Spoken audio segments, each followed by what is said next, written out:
নমস্কার। দেখা অদেখার নতুন ইউটিউব চ্যানেলে আপনাদের সকলকে স্বাগত।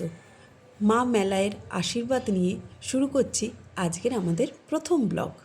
এই হলো আমার মেয়ে, আর এই হলো আমার ছেলে, আর পিছনে দেখছেন ওদের বাবা।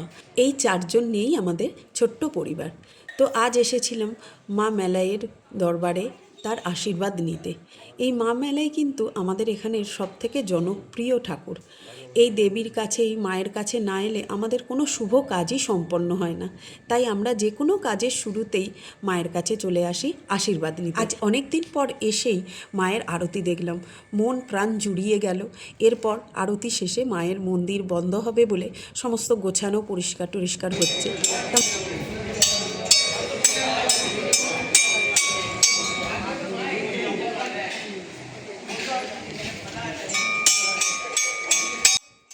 মন্দির চত্বরে আরও অন্যান্য মন্দির আছে।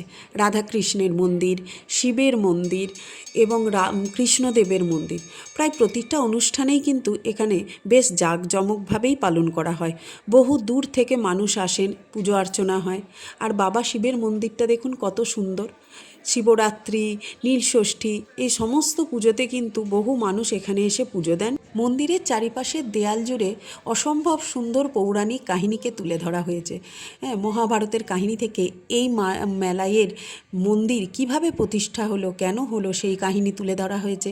মহাভারতের যুদ্ধের কাহিনী থেকে প্রায় ছোট বড় সমস্ত কাহিনীকে খুব সুন্দরভাবেই তুলে ধরা হয়েছে। আপনারা কোনো দিন যদি এই মন্দিরে আসেন তো দেখবেন সত্যিই কিন্তু পরিবেশটা একটা অন্য রকম। সব দিক থেকেই মনটা কিন্তু ভরে যাবে। মন্দির তো অবশ্যই, এবং মন্দিরের চারিপাশের এই পরিবেশগুলোও কিন্তু কম সুন্দর নয়।